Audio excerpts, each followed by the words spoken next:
Well, hey there, my honeydews. Happy Halloween, which also means that today is the last day of Oc-Tober. I'm really excited to talk to you guys about what I drew and show you the last week of this challenge.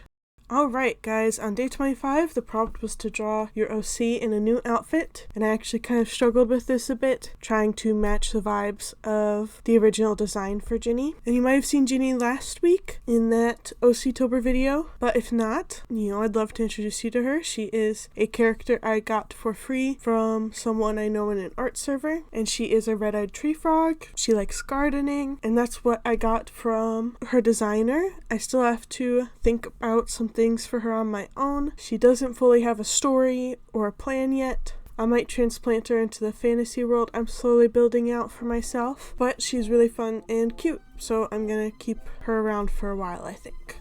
Moving on to day 26, the prompt was to draw them as a demon or an angel, and I picked Rose for this one, and after thinking about it for a bit, I decided that a demon would probably be more entertaining for Rose. And I did have, a lot of struggles with this one. So firstly, I kind of wanted to pick, a specific type of demon instead of just adding horns and calling it a day. And so I looked up a list of demons, and I'm sure there are lists that were what I was looking for, and I knew of, succubi, but I thought that was basic, I guess. And I was wondering if maybe there were other interesting types of demons out there. But unfortunately, the list that I was using was really 300 names of specific demons, and then intermingled were the types. And so I got frustrated with the list, and I just went with an incubus. And this list also, of course, had definitions. It wasn't just a list of names. And so the definition that this first list gave me was this type of demon who appears to a woman. That's what an incubus is. I was like, okay, so Rose would be an incubus, not a succubus. And then I was looking at a different website doing more research about them, wondering if there was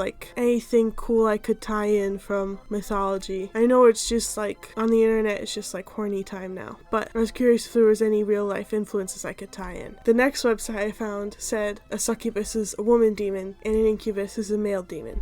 And I know that that's because those were the same thing, because, back in the lore, when people, were really thinking this was real, it was about pregnancy, essentially. And of course, trans rights, men can get pregnant. I'm trans. I might get pregnant one day. But historically that kind of makes sense. And then the third website I visited, that one really ticked me off because it was both definitions at once. It was an incubus is a male demon who appears to women. Of course, same thing. As mentioned, the internet has kind of just taken this and made it a horny thing, which I'm okay with, by the way. And I'm not the first person to recognize this issue and related gender issues. And as I was complaining to my friends about it, they were like, oh, some people go an incubus is a top and a succubus is a bottom. And that frustrated me because at least in her usual story, Rose would be a switch. And my friend said that someone on Tumblr had definitely come up with a term for a succubus who's a switch. By the way, a succubus is the general term, and the incubus is the more specific term. Kind of like actor and actress, except opposite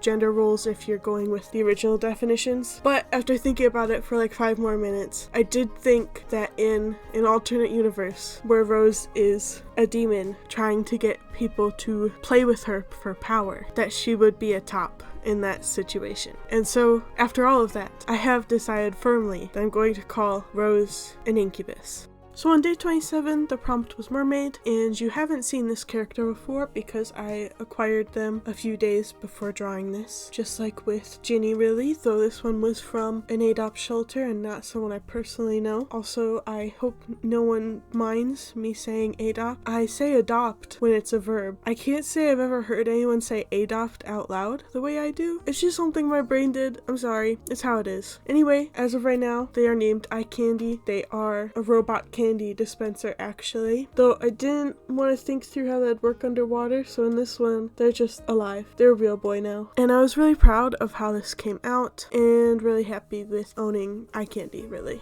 Day 28 is my extra short one of the week. The prompt was your OC doing their favorite thing, and I decided to draw Xian showing. Fuck. And I decided to draw Xian sewing. You don't want to know how many takes it took to not say showing. As I mentioned, Xian is slowly getting fleshed out in my brain. I believe I mentioned last time that they are fashionista and like to make their own clothes. And it was just a quick sketch because I was kind of tired and I need a break. And on day 29, the prompt was to draw them wearing formal wear, and this is my Dungeons & Dragons character Silver. As I mentioned when drawing Win, Win is a changeling, and so Silver is actually Win's primary persona, at least for the purposes of the campaign, especially since in the beginning when joining the party, they didn't necessarily know that Win was a changeling. I am not sure of the historical accuracy of this, which of course it doesn't matter too much since it's a Dungeons & Dragons character and not literally a medieval character, but I just kind of picked the first thing that showed up on Google Images for men's medieval formal wear that didn't look awful, and I think that this drawing came out pretty good, honestly. I like Silver with the slicked back hair. Usually his hair is not slicked back. But of course I thought he would slick it back for an event where he's wearing formal wear, and I used his circus leotard color for the shirt color, and then he also has some green in his performance wear, and I darkened it up a bunch for the pants and vest. And here he is, all ready for prom, I guess. So on day 30, the prompt was your oldest OC as in age, and of course I had to use heart. According to her lore, she is older than civilization, and none of my other OCs come even close. And so you've seen her several times before, so I'm actually going to talk a little bit about the challenge during her. I have done several similar things, or attempted to do several similar things. I have attempted to do something similar about once a year since I was 11, which is when I started drawing, and it's never really gone well. This is the first year I have completed, and I hoped that the YouTube channel would help motivate me to complete it, and it totally did. But what I didn't expect was for it to remind me how much I love doing this. When I'm thinking about working on a YouTube video, my brain just kind of goes, ugh, work, even though I say over and over again how much I love this. That's just what my brain does. But during this challenge, I made a video every week, and I drew every day for that week for the video. And so I spent more time actually working on videos than I did thinking about working on videos. And it was interesting because it kind of pushed me to the point where I wanted to work on videos, and it really energized me. Every time I completed a task for the video, I was so happy. Every time I completed a day, I was like, great, let's keep going, let's work more, let's get the next day started. Every time I completed a voiceover clip, I was like, we're making a video right now. And I hope I'm able to keep that rhythm up after this challenge as well. And on day 31, today, Halloween, the last day, the prompt was wearing a Halloween costume, and I spent a while picking this. If I'm honest, I didn't want to make it too hard on myself. I felt like it was only fitting for today to be Juicy my Sona, so I didn't use a random number generator or any other way of picking. I just said this is gonna be Juicy, and it's my challenge. I'm the one doing it, and I'm the one who literally wrote it, so cry about it if you wanted me to use a random number generator again. Anyway, I wanted to pick something easily recognizable, so this is Juicy dressed up as Where's Waldo, or Where's Wally apparently in other countries, and you can tell it's Juicy, and you can tell that they're dressed up as Where's Waldo, and that is good enough for me.